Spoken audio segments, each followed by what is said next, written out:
Paul watched Sarah's boss, Wally, slide a hand over her lower back as she laughed, a sound too loud for their dining room. Wally's gaze flickered to Paul, a smirk tightening his lips.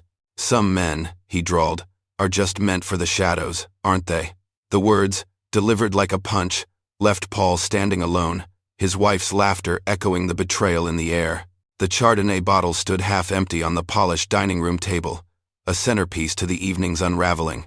Paul had watched it happen, a slow, deliberate demolition of his standing in his own home.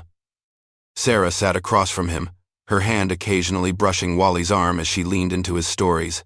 Wally, a man who smelled of expensive cologne and an unearned confidence, found every opportunity to glance Paul's way while speaking to Sarah. He was a broad man, with a laugh that boomed a little too loudly. Tonight was supposed to be about Sarah, about impressing her boss for that promotion, but it had turned into something else entirely. 7 years earlier, Sarah had been the bright-eyed girl from his college English class. Their romance had been quick, fueled by late-night study sessions and shared dreams of a life beyond their small Midwestern town. He remembered her drive. Even then, Sarah had always wanted more, always pushed for the next step, while Paul found contentment in simpler things. His tech job at the local county office, maintaining systems and troubleshooting networks, paid the bills and offered a steady rhythm. It wasn't glamorous, but it was reliable. Sarah, on the other hand, had chased corporate ladders, now a regional manager in marketing. He respected that about her, truly. He just hadn't expected it to become a weapon. So, Wally had started an hour ago, swiveling his chair slightly, his gaze resting on the silver desktop computer that sat in the corner of Paul's office, visible from the dining room. "Still playing with those computers, huh?" He chuckled, a low, dismissive sound. Paul had offered a polite explanation about network architecture and database management, but Wally had cut him off, turning back to Sarah. "It's good to have someone around for the technical stuff, I suppose." Sarah had giggled, a little too loud, then added, "Oh, Paul's my personal tech squad. He can fix anything." She'd reached for his hand, but the gesture felt like a consolation prize, not a connection. Paul felt a hardening inside him, a cold knot forming in his stomach. As the evening wore on, Wally's remarks grew sharper, less veiled. He launched into a story about a former IT guy at his previous company, a meek man who had accidentally deleted an entire department's files during a presentation. Wally mimicked the man's stammering, the panic in his eyes, his voice dripping with amusement. Sarah leaned in, captivated, her smile wide. "Oh," she said, her eyes sparkling. "That reminds me of the time, Paul." Something in Paul snapped. The polite facade crumbled. He stood abruptly, his chair scraping loudly against the hardwood floor. The sudden noise silenced the room. Wally stopped mid-sentence, his smile faltering. Sarah looked up, a flicker of surprise in her eyes. "That's enough," Paul said, his voice level, but the words cut through the strained silence. He looked directly at Wally. "You think you're clever, don't you? Bullying people, making a spectacle of someone else's work. My computer job, as you call it, keeps this town running. It's honest work, and it's certainly more dignified than tearing others down for sport." Then he turned to Sarah, his gaze unwavering. "And you," he said, the words barely a whisper, yet loaded with the weight of 7 years. "How could you? I'm your husband, for God's sake." Sarah's face flushed. "Paul," she started, her voice suddenly small. "You've had too much to drink. You're making a scene." Paul ignored her. He swept his hand across the table, encompassing Wally and the other 2 bewildered guests. "Everyone," he said, his voice firm. "Out. Now." Wally slowly rose, adjusting his expensive jacket. He looked at Paul, a sneer twisting his lips. "Hope it was worth it," he said, his voice low, before turning and leading the others towards the door. The sound of their footsteps faded down the hallway. The silence that fell was heavy. Paul watched the front door click shut. He turned back to face Sarah, who remained seated, her hands clasped tightly in front of her. He saw a flicker of something in her eyes, a strange mix of respect and raw panic. "Paul," she whispered, her voice barely audible. "What have you done?" The front door clicked shut. the sound echoing in the sudden quiet of the dining room. Sarah remained seated, her hands still clasped. But her eyes, when they finally met Paul's, held no apology. Only a deep, unsettling fear. It wasn't fear for him, or for them. It was for herself. "Paul," she said, her voice thin. "Do you have any idea what you've just done? Wally can destroy my career. He has that kind of power." She looked past him, towards the empty doorway, her mind already calculating damage control. He stood there, watching her, the anger that had fueled his outburst now cooling into something heavier, colder. "Is that all you care about, Sarah? Your career? Does any of this," he gestured vaguely around the room, "around them, mean anything to you anymore?" She looked away, her gaze settling on a pattern in the tablecloth. "It's not that simple, Paul. You don't understand the corporate world. You need to be supportive. This promotion means everything. Supportive." The word hung in the air, a familiar refrain. For months now, since she'd joined Wally's firm, supportive had meant overlooking late nights, accepting vague explanations for client dinners and business trips that stretched into the early hours. He thought of her new wardrobe, the sleek, tailored clothes that had replaced her comfortable sweaters, and the subtle, almost imperceptible shift in her laughter. It had become sharper, less genuine, like a performance. He had attributed it to the stress of her demanding new role, the pressures of climbing the ladder. He had wanted to believe that. "I am supportive, Sarah," he said, his voice flat. "I've always been supportive. But tonight you let him make a fool of me. You even joined in." She finally looked at him, her jaw tight. "You're being jealous, Paul. He was just joking around. It's how he is. You need to learn to roll with it, or you'll never get anywhere in that kind of environment." Jealousy. Was it? He felt a deep chill, a distance widening between them that he couldn't bridge. He remembered a conversation with Gary, their mutual friend, a few weeks back. Gary, a man who saw everything but rarely commented unless nudged, had brought it up casually. "Saw Sarah at the new Italian place on Elm Street last Tuesday," Gary had said, nursing a beer. "With her boss. Looked like a late dinner. Not really a business kind of place, you know." Dim lights, candles. Paul had dismissed it, then. Sarah had mentioned a late client meeting. He had trusted her implicitly. He trusted her more than he trusted Gary's casual observations. But now, Gary's words came back, replaying in his mind with new weight. "Not really for business." The phrase settled like a stone in his gut, a cold, hard suspicion beginning to take root, overshadowing the anger and humiliation. He started noticing small things, things he had overlooked or explained away before. Her phone, for instance. It was always with her, always face down on the table or counter. When it buzzed, she would jump, her eyes flicking to the screen with an almost predatory quickness, before she would glance at him, a flicker of guardedness crossing her face. She would excuse herself, take the call in the hallway, her voice hushed. He had told himself it was just professionalism, the demands of her high-stakes job. Now, he watched her more closely. He saw the way she avoided his gaze when he asked about her day, the slight hesitation before answering, the careful wording. He clung to a quiet desperation, a desperate hope that this gut feeling, this creeping dread, was all in his head, a byproduct of his bruised ego. Their apartment, once a sanctuary, a place filled with shared jokes and comfortable silences, now felt like a stage set for a play he didn't understand, filled with unspoken truths and unseen movements. He stared at Sarah, at the woman he had loved for 7 years, and felt a grim determination settling in. He needed to know. He had to find out what was truly happening. The despair in his chest hardened into resolve. The next morning, the apartment felt like a hollow shell. Sarah had left early, a brief, strained goodbye before she slipped out the door.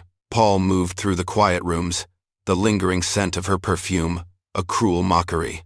The conversation from the night before replayed in his head. Sarah's focus solely on her career, her deflection, her unwillingness to acknowledge his pain. He knew then that the polite questions, the subtle observations, wouldn't be enough. He needed proof. His tech skills, usually reserved for county government servers, would now be turned inward, against his own life. He remembered a fleeting comment Sarah had made weeks ago, over coffee, about Wally being so savvy. She'd mentioned he taught her a clever trick for communicating, something about an app that deleted messages automatically. At the time, Paul had just nodded, thinking nothing of it beyond another example of Wally's supposed corporate genius. Now, the words carried a sinister weight. He also remembered an old burner phone he'd used for a specialized IT project years ago, a throwaway device for untraceable calls. Could Sarah be doing the same? He started with the old phone bills, buried deep in a file cabinet. He scanned them, page by page, going back months. There it was, subtle at first, then more pronounced. A pattern of calls and text to an unfamiliar number, always late in the evening. Often during periods Sarah claimed to be working late. The calls were short, the texts numerous. The number wasn't local, not even from their state. Next, her work laptop. She often brought it home, leaving it on her desk in the study. While she was showering, Paul slipped into the room. His fingers moved with practiced ease across the keyboard. He had a monitoring app, a discrete piece of software designed for corporate security, which he'd used in a past job. It was untraceable, leaving no digital footprint. Within minutes, it was installed, configured to forward all communications, all browser history, everything, to a secure server he controlled. He worked quickly, suppressing the tremor in his hands, the knot in his stomach. This wasn't about emotion. It was about data, about truth. The information started to trickle in, then pour. Private messages between Sarah and Wally. They weren't formal, not professional. They were intimate, filled with suggestive emojis. Pet names Paul had never heard. "Hey, gorgeous," Wally would write. "Can't wait for our meeting tomorrow." Sarah's replies were equally enthusiastic. "Missing you already, handsome." Paul's being such a bore tonight.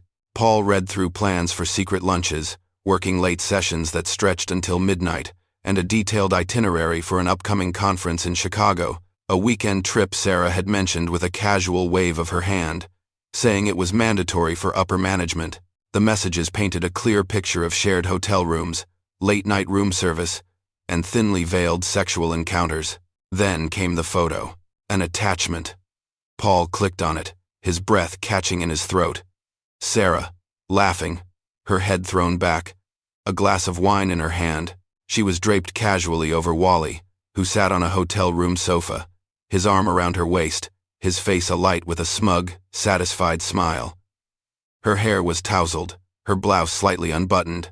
The background showed a generic hotel room, a half-empty bottle of champagne on the coffee table. The confirmation hit him with a physical force, a silent punch to the gut.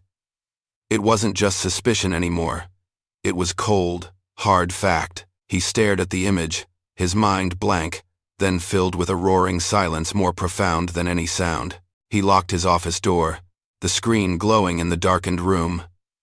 The rage from the dinner party, the humiliation, the quiet dread, all coalesced into a single, focused point of pain. It was a cold rage, stripped of all theatrics. He felt utterly alone, betrayed in a way he hadn't known was possible. And with that loneliness came a sickening clarity. He wasn't just losing his wife. He had already lost her, piece by piece, while he was too busy being supportive. Slowly, methodically, Paul deleted every trace of the monitoring software.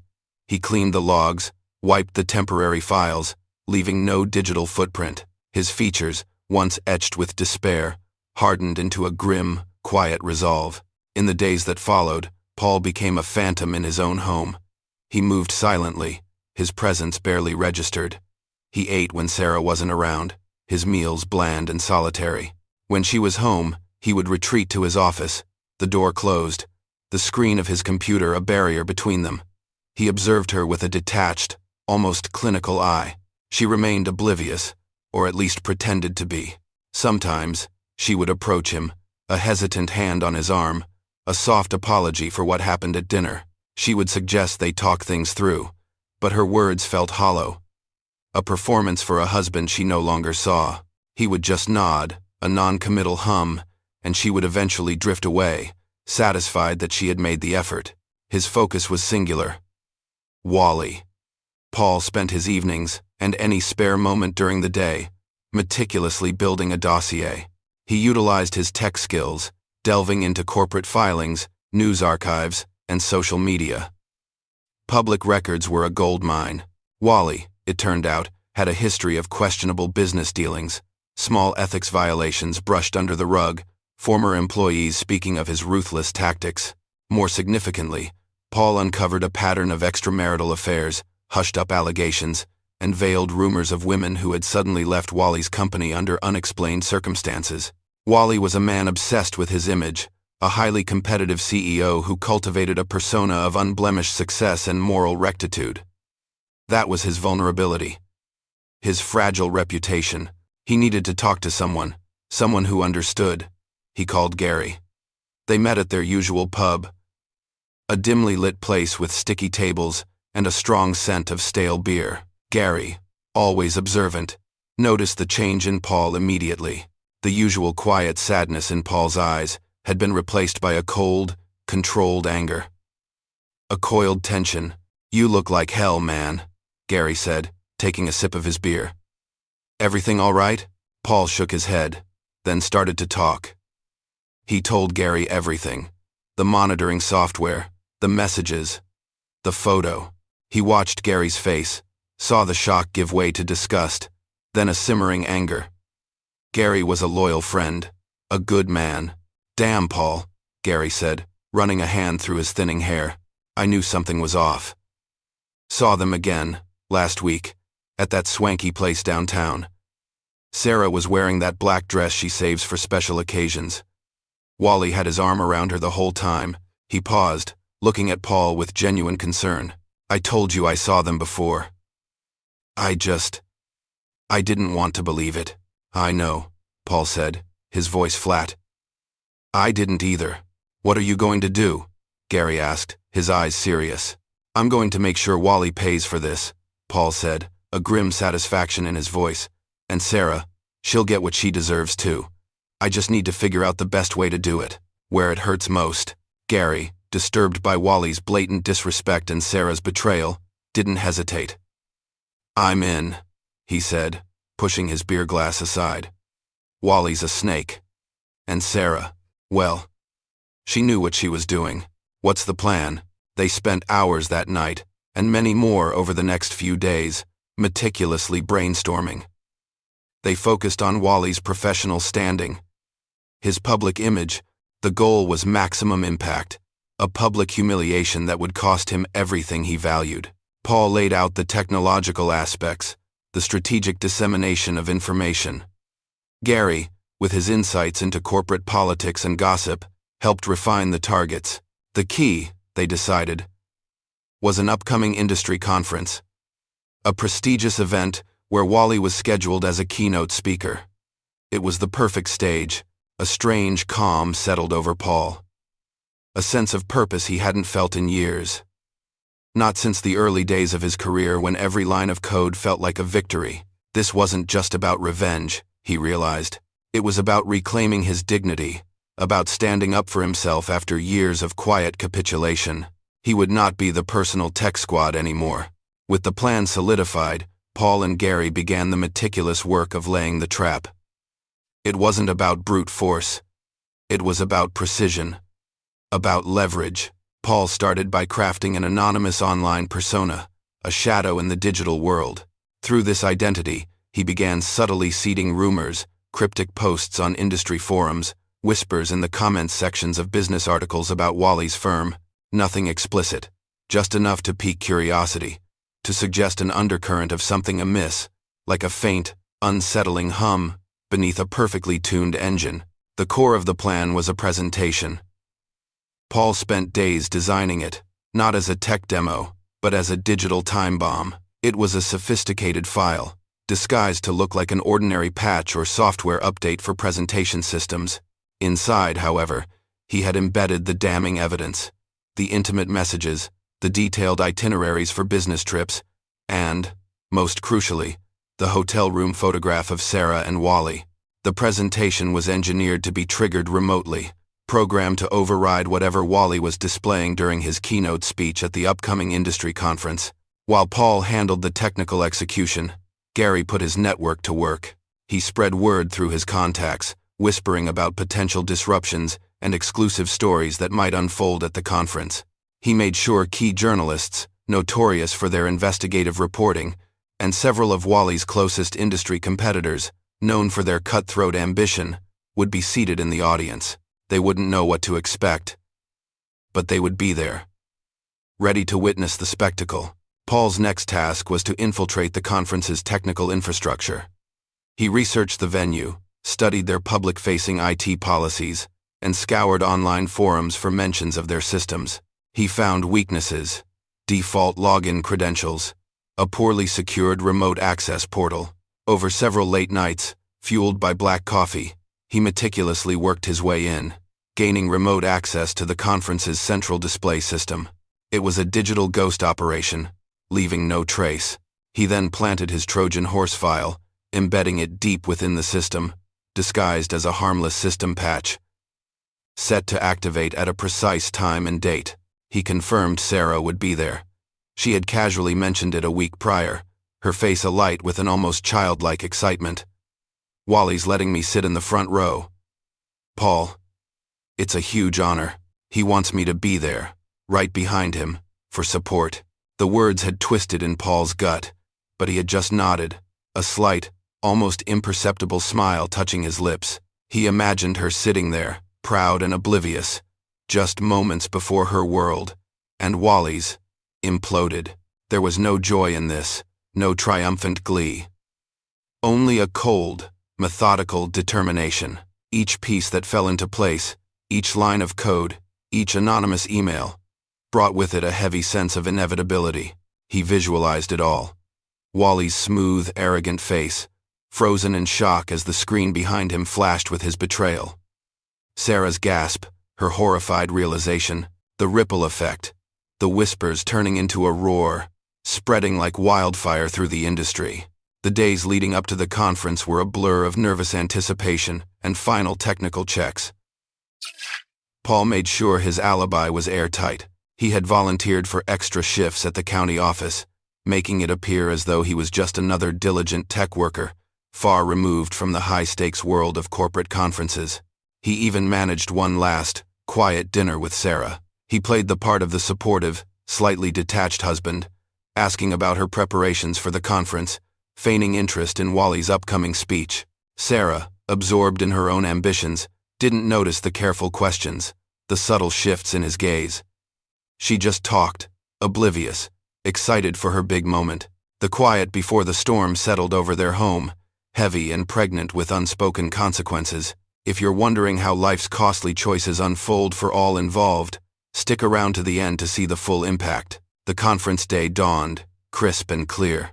Paul sat in his home office, the blinds drawn, the only light emanating from his computer screen. He had the live stream of the industry conference pulled up, a small window showing the grand ballroom, the rows of impeccably dressed attendees.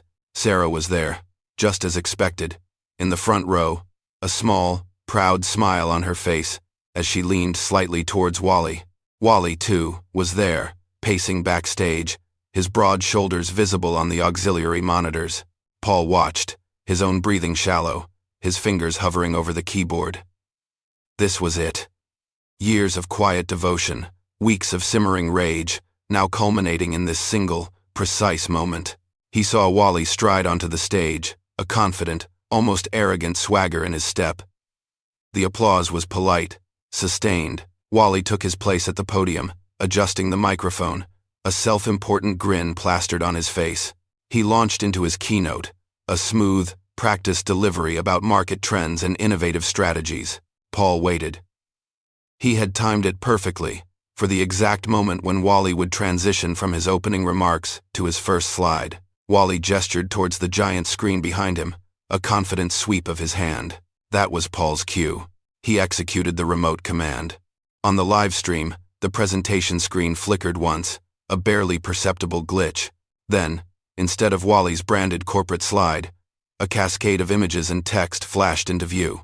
The first slide showed a series of intimate text messages between Sarah and Wally, projected in a clear, readable font for all to see. Pet names, suggestive remarks, plans for secret rendezvous. A collective gasp rippled through the audience. The screen cycled. Another message, then a discreetly blurred but undeniably incriminating photo of Sarah and Wally in what was clearly a hotel room, laughing, their bodies too close for colleagues. The image wasn't explicit, but the context, the casual intimacy, spoke volumes. Paul had carefully edited it, ensuring enough detail remained to confirm the betrayal, while avoiding anything too graphic. He wanted impact, not outright obscenity. A hush fell over the audience, quickly followed by a swell of murmurs, then outright gasps. Paul could see Sarah on the live stream, her proud smile evaporating, her face draining of color, replaced by a mask of horror and disbelief. She looked around, as if searching for an explanation, her hands rising to cover her mouth. Wally stumbled over his words, his confident posture collapsing. He stammered, his eyes darting to the screen, then to the bewildered audience. "There's been a technical error," he managed, his voice cracking. He fumbled with the remote control, trying desperately to change the slides, to regain control. But Paul's hack was resilient. The images continued to cycle, each new text message, each photo, a fresh wound. Then, Paul saw her. In the middle of the audience, a woman with blonde hair, Wally's wife, Brenda. Her face a mask of shock and tears. She slowly rose from her seat, her gaze fixed on the screen, then on Wally, then on Sarah. She shook her head, a silent, devastated gesture, before turning and walking stiffly out of the ballroom. Her departure, a quiet testament to the chaos unfolding. Security personnel, belatedly realizing the gravity of the situation, rushed the stage. A frantic scramble ensued, attempts to cut the feed, to unplug cables. But Paul had anticipated this. His system was designed to loop, to keep projecting for several critical minutes, ensuring maximum exposure. Wally was eventually grabbed, practically dragged off stage, his face contorted in a mixture of fury and utter humiliation. His reputation, built on years of carefully cultivated image, collapsed in real time, broadcast to the entire industry. Paul watched for another minute, seeing the pandemonium, the journalists already pulling out their phones, the whispers growing louder. Then, with a slow, deliberate movement, he closed his laptop. A deep, hollow feeling settled in his chest. The revenge was complete. The house was steeped in a heavy silence when Paul finally lifted his gaze from the closed laptop. The afternoon light, muted by the drawn blinds, cast long shadows across the living room. He waited. He didn't have to wait long. A car door slammed outside, the sound sharp in the quiet, followed by hurried footsteps on the porch. The front door burst open. Sarah stood there, her hair disheveled, her face blotchy and streaked with tears, contorted with a mixture of rage and fear. Her eyes, red-rimmed, fixed on him. "You," she choked out, her voice raw, barely a whisper that quickly escalated into a scream. "You did this. You destroyed everything." Paul stood from the sofa, his movements slow, deliberate. He looked at her, truly looked at her, and felt a quiet, distant sadness. "Yes, Sarah," he said, his voice calm, devoid of emotion. "You left me no choice." She took a step towards him, her fists clenched. "No choice? You humiliated me in front of the entire industry. You ruined Wally.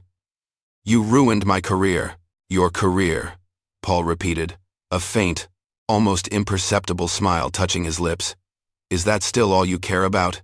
Remember the dinner party, Sarah, when you laughed at me? When you let Wally make a fool of me? When you called me your personal tech squad?" He paused, letting the words hang in the air. "I loved you. I trusted you. And you threw it away. Piece by piece."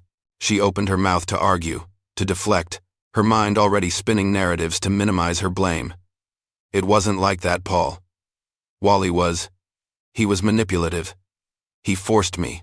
Paul cut her off, his voice firm, unwavering. Don't you dare try to blame him alone. You chose this. Sarah. Every step of the way, every late night, every business trip, every intimate message. I know about all of it.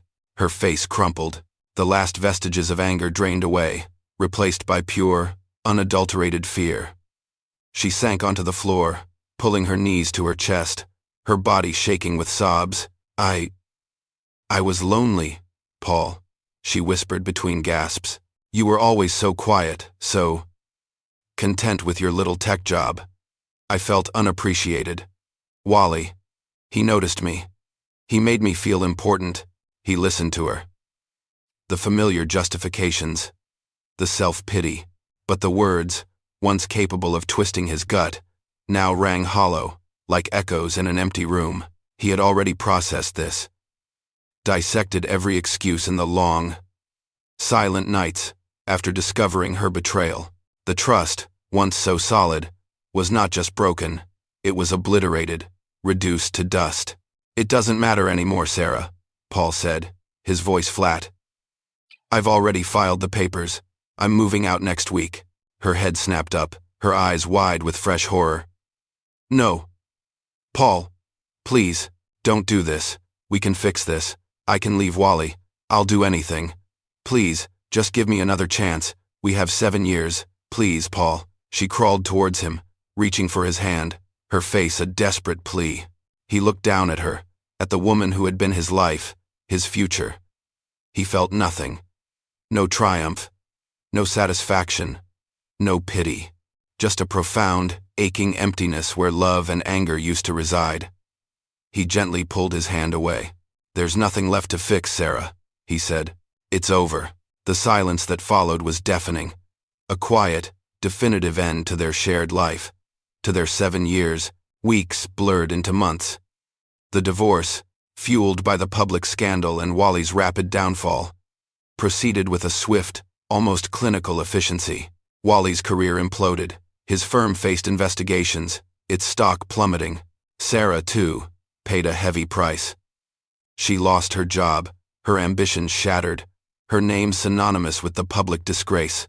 Paul moved into a small apartment on the edge of town, finding a quiet solace in solitude and his work at the county office.